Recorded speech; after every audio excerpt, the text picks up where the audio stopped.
Mr. and Mrs. Silver.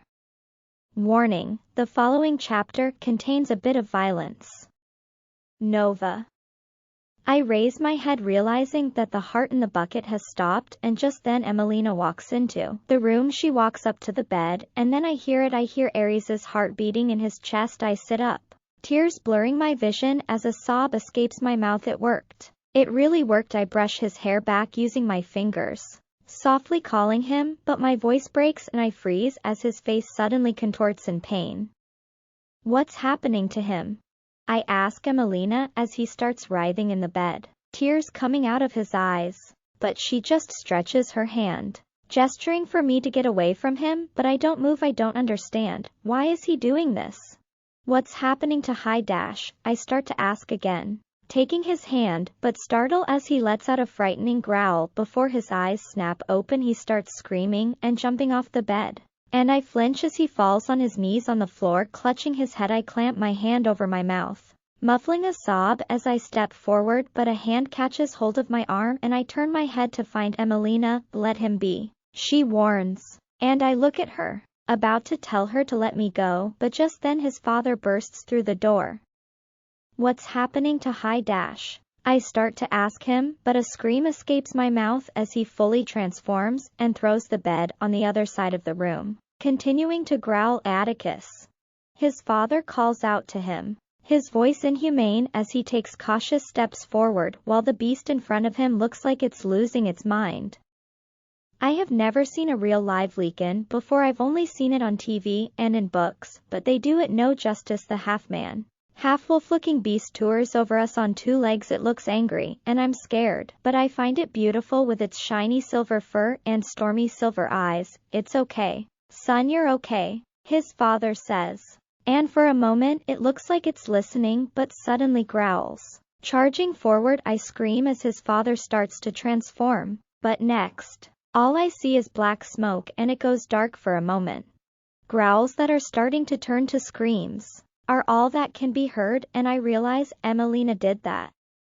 The smoke clears to reveal Aries on his knees, crying as his father covers him with a blanket before pulling him into a hug while he shakes his head, muttering no, saying it can't be true. I rush up to them and kneel next to him. He engulfs me in a hug, shaking with sobs, and his father gets up and lets us be. He continues crying in my arms while I rub circles on his back, whispering comforting words, my heart breaking for him. I open my eyes, hearing voices, and realize I fell asleep on our way from the airport, but my eyes widen as Aries jumps out of the car before it comes to a full stop. Aries. His father calls out to him, also jumping out and running after him, and I do the same. Aries hasn't been himself since waking up. Emelina told us he now knows the truth, but we don't know what truth that is. I tried to ask what Emelina was talking about, what he saw, but he didn't tell me. His father also asked, but he just shook his head, more tears escaping his eyes, until he stopped asking. The king called me aside and said we must give him time, saying he'll tell us when he's ready, but he just shut down after that. At first, I assumed he was maybe catching up with his Lycan or something, especially when we were in the cabin on the plane. He was just lying there, holding me and saying nothing. He only replied when I spoke, but even then I could see he'd rather not, so I stopped talking and kept quiet. Aries. His father calls out to him again as he takes long strides up the stairs before screaming Nolan's name. Nolan. He screams again, his voice inhumane, and just then Nolan appears from his room with a concerned, confused look on his face, and I scream as he grabs him by the throat, slamming him through the wall so hard that they crash through it. Aries. What are you doing? His father asks as we enter, and I gasp as he throws Nolan on the other side of the wall. The wall cracks on impact and he falls face first on the floor. He groans, trying to get up, but Aries' father and I both scream Aries' name as he puts his hand inside Nolan's chest before letting out a growl. Nolan, who's now on his knees, tries to speak but chokes as blood spews out of his mouth. Why? Aries asks, his hand still inside his chest, his father now holding on to the hand, trying to keep Aries from ripping out his heart. Just then, the royal guard comes running in, but his father signals for them to stop and they do. Son, What are you doing? His father asks as Ares keeps screaming, "Why?" And I gasp when his father suddenly freezes, his eyes glazed over before falling on his bum. Letting go of Ares's hand, Ares breaks down crying, now whispering, "I loved you." He must have shown him what happened. He told me they are able to share memories like this. It's one of their hybrid abilities. What did Nolan do to him? What did he see? I would have done anything for you. I would even have given you the damn throne if I could. I would have never done what you did to me to you. I loved you. You were my brother. Ares says, his voice breaking, saying the last part as tears continue to flow from his eyes, looking defeated. I'm sorry to be our other, Nolan tries to say, but it comes out incoherent since Ares is still holding his heart. I'm not your brother. Ares roars while his father weeps next to them, looking like he's lost all his strength. You are nothing to me, he whispers before retracting his hand from Nolan's chest. Without his heart, Nolan gasps for air as he falls on his forearms, coughing out blood. Death is too good for you, he adds with a broken voice, getting to his feet. And I see the king raise his head and look Nolan in the eye. But what you did is punishable by death, but I won't kill you. I promised your father that I'd take care of you, that I'd raise and love you as my own, and I'd like to think that I have. The king says with a broken voice, still on his knees. I'm sorry, father, Nolan says, trying to take his hand, but the king recoils, his eyes turning silver as he roars a quiet, with an inhumane voice, making all of us, except Ares, flinch. His demeanor changes as his aura darkens the room, causing Carla to whimper in my head, submitting. I, Anselm Ares Silver 4, strip you of the name Silver, therefore of the title and everything that comes with it. You're no longer my son. You are nothing to me, the king says, and Nolan falls on his side, shaking with sobs, and the king gets to his feet. I want you to go as far away from here as you can, because if you ever set your foot here again or let the name Silver slip from your tongue, I will rip your heart out of your chest myself, he continues, his voice eerily low. Have him escorted out of the city, the king adds, now looking at the head guard that I have come to know as Mateus, and he bows with a yes, my king. The king walks out and Ares and I engulf each other in a hug before walking out, hearing the guard telling Nolan to get up. I'm sore. I start to say to Ares, but stop mid-sentence as a gunshot sound resonates in the air, causing us to come to an abrupt stop. Ares rushes back and I follow behind him, but my eyes widen, finding Nolan's head cracked open, his brain scattered everywhere. Oh my God. I bury myself against Ares's chest, not being able to look, and I feel his chest vibrate as a sob rattles his body, his arms tightening around me. Nolan killed him, but he loved him, and a love like that doesn't just go away because someone hurt you. Mateus explains that he shot himself, and, after a moment, Ares and I head out of the room. 6 days later. Ares. I feel a hand on my shoulder and I look back to see Kian, my supporter or best man, looking sleek in a black tux after the whole thing with Nolan. I asked Kian to be my supporter and he accepted. Something tugs at my heart at the thought. I loved him, and his betrayal didn't just break my heart, it rocked me to my core. It felt like I was being gutted alive all over again. My heart was bleeding, and a part of me fears it might never completely heal. I shake my head, not wanting to go there. I won't let it ruin my special day. Today is the day that my mate and I become one. I'm finally saying I do to the woman of my dreams. Having to live apart has been a challenge, since we spent so much time living together when we were on the run. I smile thinking about that. Our life out there was full of pain and misery, but there's no denying that it was a road destined for us to travel. If everything that happened to me didn't happen, I would have never met her. I wouldn't be making her my wife today. You look handsome, Kian compliments, and I thank him. Before complimenting him too, my journey out there didn't just bring me my soul mate, but another family, a brother.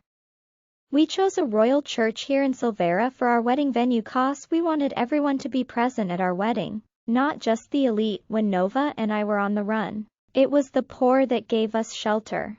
that fought and lost their lives protecting us. The rich were hunting us down, so it's only fair that we share this day with them too. Linus is in charge of making sure everyone has the means to get to the venue and back to the palace. It's where the rest of the festivities will take place after the ceremony. Our crowning will be tomorrow morning, and we'll leave for our honeymoon after that, leaving my father in charge until we return. My father has also decided to give Jabari's family a title and all that comes with it, to thank them for their sacrifice, and the same will happen to Anna's family, which means they will now become noble houses. The men who died in the harbor the day Vance kidnapped Jabari's families will also be compensated. Nova's house will now become the first house since she's going to be queen. Are you ready? I'm ready, I respond to Kian, and we walk out. My palms suddenly sweaty as I walk up to the altar to take my place. Not long after, Anna makes her way down the aisle, and I don't miss the smile on Kian's face, who's gawking at her as she takes her place. The royal orchestra starts and the doors open, and everyone gets on their feet. My mate enters, escorted by her father, and I swear my heart that I just got back stops for a moment. She looks breathtaking, and I feel tears pooling in my eyes, staring at her without blinking as she makes her way down to me. Her father lifts the veil and gives her a kiss after giving her away, and heads to his seat in the front row, next to my father.